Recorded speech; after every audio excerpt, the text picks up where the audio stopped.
The Federal Reserve just ended the rest of the rate cut plan for 2024. The market is going to start correcting backwards, diving off a cliff, and the Fed is going to pivot back to quantitative tightening for the rest of 2024. That is the overreaction you're getting on mainstream media and social media because the March numbers on inflation came in as hotter than expected. Obviously, that is not the case. In this video, I'll tell you exactly how it is without the hysteria and without all this nonsense, just the actual objective data. Now look, over the past 3 days, I posted 2 videos with opposite viewpoints. 2 days ago, I posted a video by Jamie Dimon, the CEO of the largest bank in America, telling you, hey, things are about to get worse, inflation will be worse, the Fed will have to raise rates. On the other hand, yesterday, I posted a video by Tom Lee saying the opposite. Things are about to be much, much better. And now we have to decide which one of them was right, because it's been 24 hours, and now one must be right and one must be wrong. That's not how it works. Now look, the data came out hotter than expected, no doubt. Now, this is what we want to talk about here. Now, who was right here, Tom Lee or Jamie Dimon? Now, the whole point of this channel is exactly to show you how none of this matters, because what we do here, and this should show you exactly the right methodology, is we listen to everybody. We listen to Jamie Dimon, we listen to Tom Lee, but none of them have a time machine. And nobody had been in the future. I mean, we're not dealing with Matt Groening from The Simpsons here, who's actually, everybody knows he's a time traveler. But unless we have access to Matt Groening, Tom Lee and Jamie Dimon did not visit the future. So none of them actually know what the hell is going on. So we listen to Jamie Dimon, we listen to Tom Lee, and we find out what we think about it. We make up our own minds. Today just goes to show you the dangers of listening to people instead of deciding for yourself and thinking for yourself. We all formulate our own opinions. That's what we do on this channel. Now, today is going to be a very interesting day because we find out who has more power in this market. You're going to have the bears pushing downwards and you have the bulls pushing up and trying to buy the dip.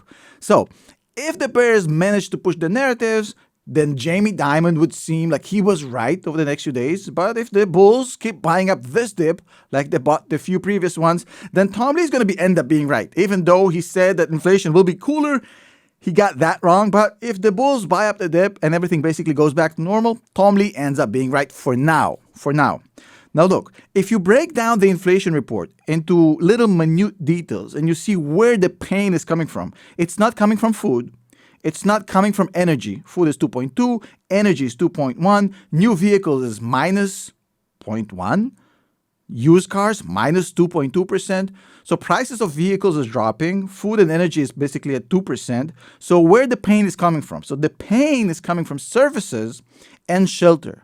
Shelter is at 5.7%, the highest number we had so far in this report. So shelter is where the pain is coming from. And unlike what you hear in mainstream media, unfortunately, you're not going to get the real analysis. Shelter needs the Fed to drop rates to actually come down. I'm going to tell you exactly how this counterintuitive exercise works. But first, I'm going to show you what the predictions are for the next few months. So we have the Fed Watch tool that basically predicts almost to the T what the Fed will do for rate hikes or rate cuts. So far, for the past 3 years, they've been absolutely spot on every time. So according to the Fed Watch tool, CME Fed Watch tool, right now, the roadmap has not changed. We're still looking down the barrel of 3 rate cuts in 2024. Why? Because basically they're now saying May, 98% of no cut. June, 77% of no cut. July, 55% no cut. But then September, 74% of a cut. November, 81% of a cut. And then December, 92% of a cut. So if you look at September, November, December, you have about 74%, 81%, and 92% of cuts. Now, right now, the market so far did not need to adjust that rating. The current market is priced towards a 3-cut year.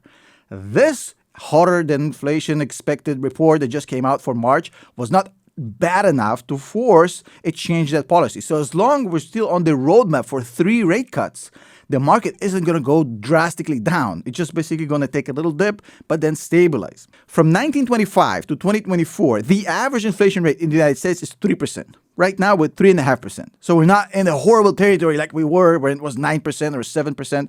We're about 0.5% above the historical average of the US. Not that bad. Now, the bears is going to try to sell this as a W. They're going to sell this as this huge achievement. No, we've been telling you that this is the beginning of the collapse, etc., etc. I don't think they're going to be successful because I don't think no matter what happens next, based on the data we're seeing right now, the Fed ain't raising rates anymore. I think they might not cut as fast as, advertised right now, but raising rates based on the data we have right now seems extremely not plausible. So, you see, core is still coming down. It may not be coming down as fast as people were hoping, but it's still coming down.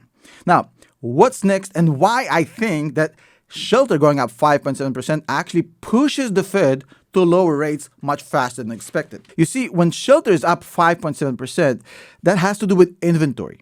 You see, when interest rates are high, nobody's selling and nobody's buying because I ain't paying double the mortgage.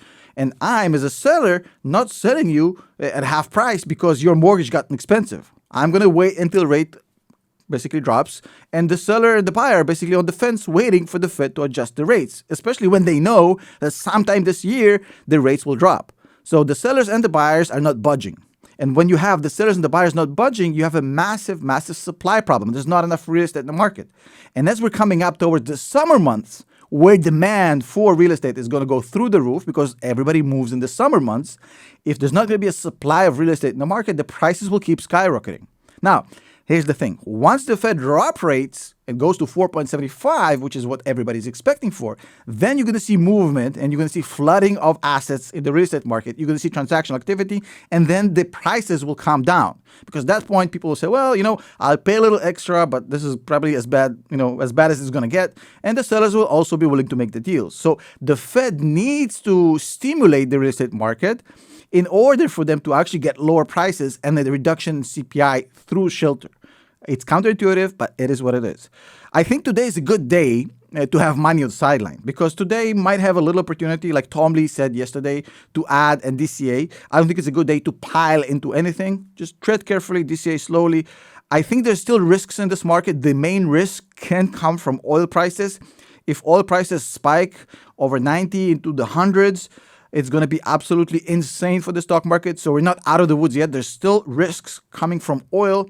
And unfortunately, the Fed has nothing to do about it. Interest rates will play no role in oil prices, and that might push CPI up. I think that we're still on the pathway for 4.75 to 5% for the end of this year. That still seems to be the case. I think that will keep the market going on the same path after today kind of evens out. Unless oil goes crazy, I think inflation will come down towards the end of the year and we're going to get closer to normal territory. I don't think it's a good time to overreact because of one slightly hotter than expected inflation month. At this point, the Fed can't really screw it up anymore unless they decide to raise rates, which I don't think is plausible. So for me, it's very simple. In life, there's three types of problems. Problems you can solve, nothing to worry about. Problems you cannot solve, nothing to worry about. And prices that had not come up yet, nothing to worry about. So, conclusion, there's nothing to worry about. As always, I'd appreciate it if you check out my platform, Stock MVP. I've built it for you guys to research stocks, research the market, and basically get better at this. Stock-mvp.com. Right now, if you get it, you get 1 week for free. Check it out. Join the Patreon, patreon.com/Tom Nash. We'll teach you how to become a better investor. And join our Discord, discord.gg/Tom Nash. We'd love to have you on. It's a free-to-join platform, almost 10,000 people. Thank you so much. I'll see you next one. Don't worry about it. Just breathe.